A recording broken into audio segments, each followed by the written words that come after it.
staining the earth red. People gathered, horrified. Who did this? Voices cried. But the car never stopped. It vanished into the night, a shadow swallowing innocence. At home, the wails of her mother tore through the air like thunder.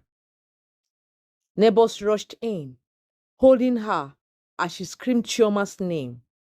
Her siblings wept uncontrollably. To everyone, it was a tragic accident. But Edozie knew, deep in his chest, guilt crushed him like a boulder. The priest's chilling words echoed in his ears. If you will not give us, we will take it, and no one will suspect. And now, her blood, his own sister's blood, has been spilled, not by his hands, but because of the path he made.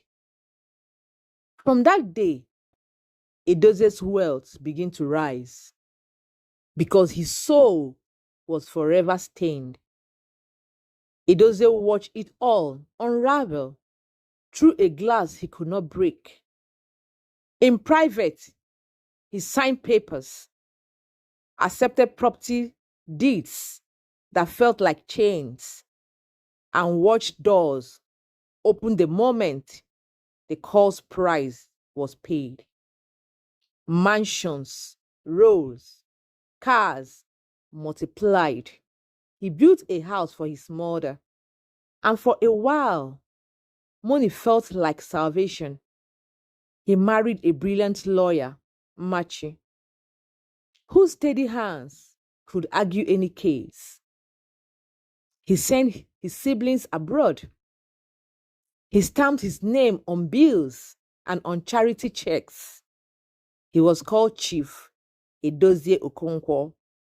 At ceremonies, they toasted his success. But wealth brought no silence inside him. In the dead hours, he saw Chioma's face in the ivory of the fridge door. In the car's mirror, his own reflection aged with the weight of secrets. The man who had arranged the accident began to make demands. The brotherhood smelled the weakness and leaned in. Obiora's death taught Edozie nothing that would free him. It taught him only that the road to gold had been paved with bones. The priest's bargain never ends, and every coin repays the one who paid with blood. Years passed. Edozie's wealth grew, but so did the cause hunger. The priest returned. Chief, to maintain your fortune, another head must fall. Edozie trembled. How long will you keep asking? My hands are already soaked in blood. I cannot do more. But the priest's laughter filled the shrine. There is no escape. You are in forever. Desperate, Edozie paid killers to fetch him a head. A young boy selling granules was lured and butchered, but fate has grown tired of silence.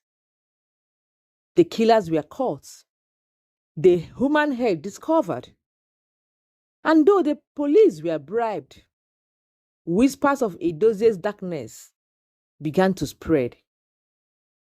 Sleep fled from Edozie. At night, he saw her, his sister, walking in his mansion halls.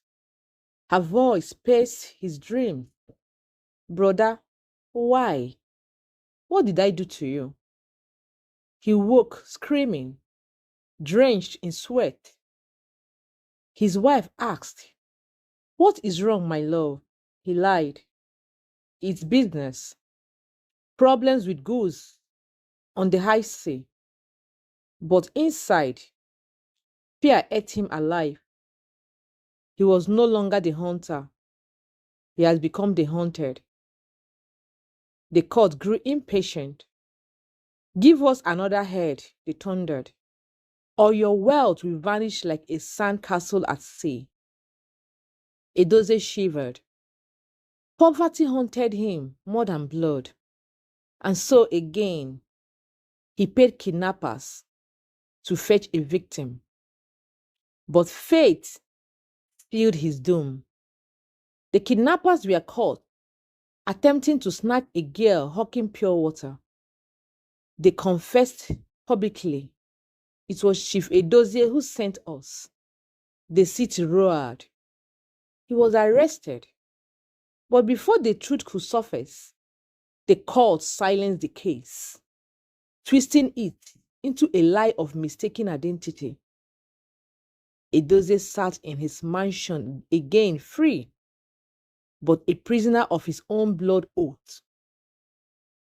Though the court silenced the scandal, they were furious. Twice, Edozie's recklessness had almost exposed them. They summoned him to the shrine, their voices heavy with rage. The chief priest's eyes blazed. Chief Edozie, your foolishness has brought danger to us all. For this offense, the gods demand a higher price. Bring us the blood of your family. Choose your mother, your wife, or your only son. The words struck like thunder. Edozie's body trembled with rage and fear. Never, he roared. I will never sacrifice my family again. Do you hear me? Over my dead body. The chief priest's voice was like fire. Do not tempt us, Edozie. You swore a blood oath. We have power across this land. No one ever exposed us and lived. You will not be the first. But Edozie clenched his fist, sweat dripping down his brow. His voice cracked, but his words were firm. I have given enough blood. I will not give another drop. Even if it means death, so be it. The court was enraged. No one had ever dared defy them and lived. They decided to teach Edozie a bitter lesson. Despite covering his tracks in the case of murder and kidnapping, he dared to challenge their power. One night, his wife, Barrister Machi, was struck with strange illness. Doctors could not explain it, and no medicine could cure her. The once strong woman became crippled, wasting away before his eyes. But the deadliest blow came when his only son collapsed while playing football with his classmate. The boy gasped for breath, and the doctors shook their heads. His life was slipping away. Edozie ran to the chief priest, tears streaming down his face. Please, spare my son. Take my life instead, I beg you. But the chief priest's voice was merciless. You refused our command. You defiled us. The boy must die. After all, your wealth was given to you by the brotherhood. Edozie fell to the ground, beating his chest. If I had known, I would never have joined you. What have I gained now? You gave me riches with my sister's blood. My wife is dying. My son is at the death's door. Your word cannot save them. You want more blood? Never. Take my life instead, but leave my family. The priest smirked coldly. Sacrifice one for two. Let your son's blood pay, and your wife will live. Edozie's voice thundered in reply. I will never again shed innocent blood. If I must lose everything, so be it. I will expose your evil. I have nothing left to fear. In defiance, Edozie went to the church. There, broken and weeping, he confessed every dark secret of the brotherhood. He exposed their ritual, their sacrifices, and the blood they demanded. From the church, he went straight to the police, determined to file an official report. As he signed the statement, his phone rang. It was the hospital. His son has died.